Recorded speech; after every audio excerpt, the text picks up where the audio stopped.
Welcome to Dependable Flame, where we explore vintage petrol lighters, ashtrays, tobacconiana, and other useful mechanisms. Make yourself at home.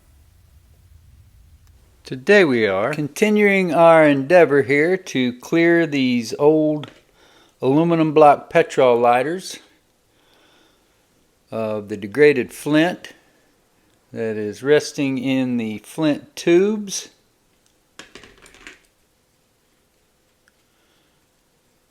Before I put that screwdriver on there,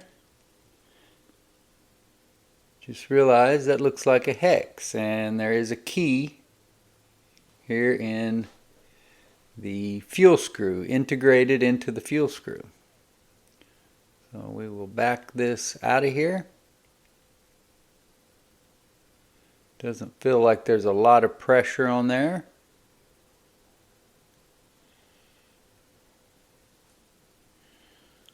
There's our spring. We've already cleared the tubes in most of these, and you may have seen the videos for them. Still got the round one to go. Still got this one to test. But to test this lighter, which is not marked, I saw a very similar lighter to this on eBay the other day that was marked with the brand name Charm. Test with a drill bit here, and it turns out that this particular lighter, the tube is clear in it as well. So let's see what happens if we install a new flint. These are still the flints that were sent to us courtesy of our pal Robert Hollingsworth, deep in the heart of Texas. So we got the flint down the tube, followed by the spring, which that is not the strongest looking spring that I've ever encountered in a petrol lighter, aluminum block or otherwise.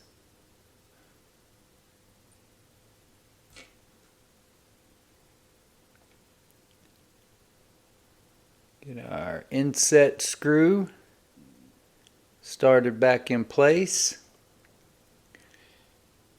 And before we get it too tight, well, we may have already gotten it too tight, so let's back it out just a little bit.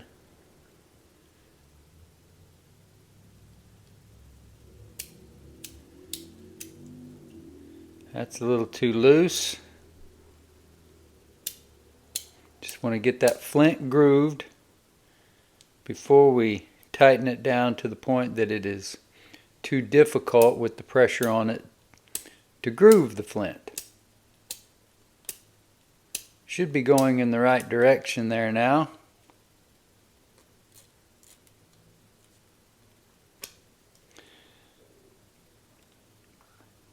Or should have been, but you saw that it kind of locked up on me there, so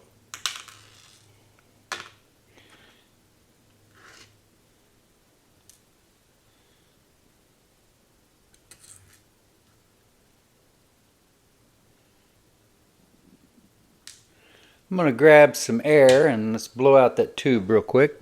This can is almost empty, but we shouldn't need much.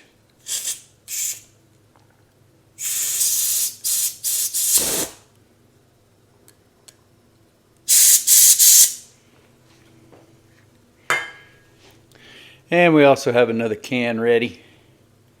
You see where that was starting to groove, wearing the red coating off of there.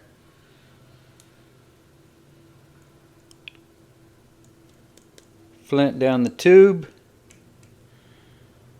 spring down the tube, followed by our inset screw.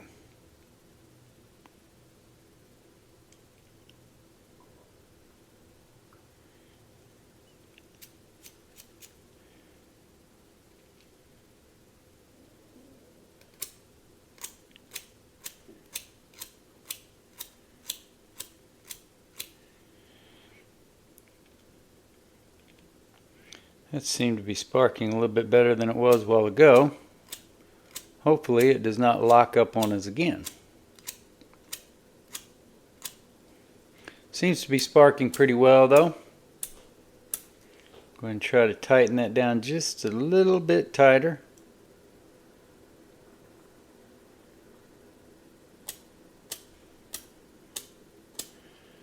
And that should be good enough.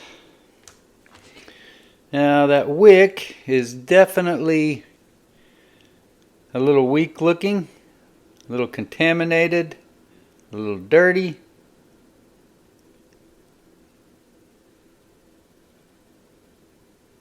And also a little bit loose. But it appears so it will pull up okay. Maybe pulled up a little bit too far.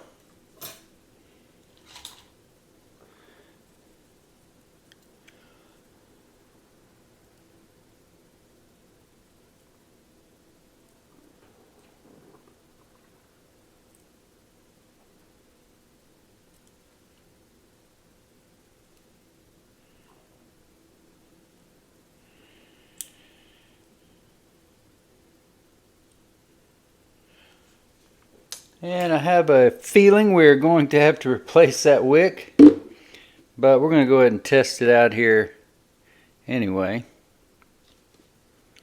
Make sure that we got enough spark to light, to ignite the lighter.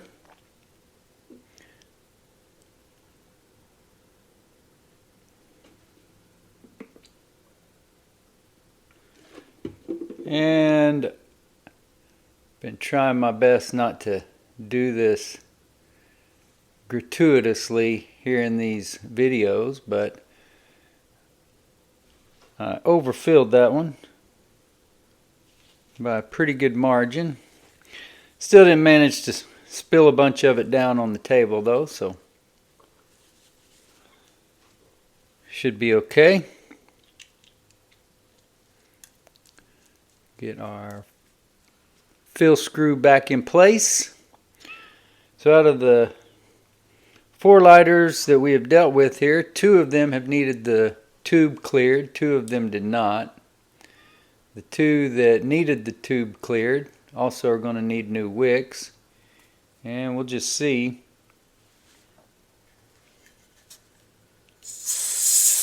I'm almost certain that this one is going to need a new wick. Let's just see. Yeah, ignites just fine, although it's a little bit of a rogue flame. And that limp wick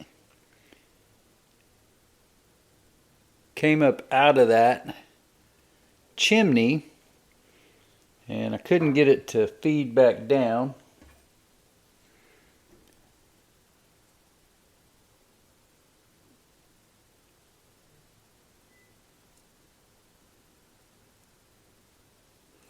Or to stay in position to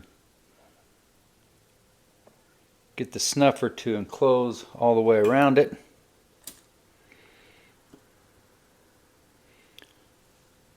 So as you can see, spark is more than sufficient. Just need to deal with the wick and get a proper wick in it now. Until next time.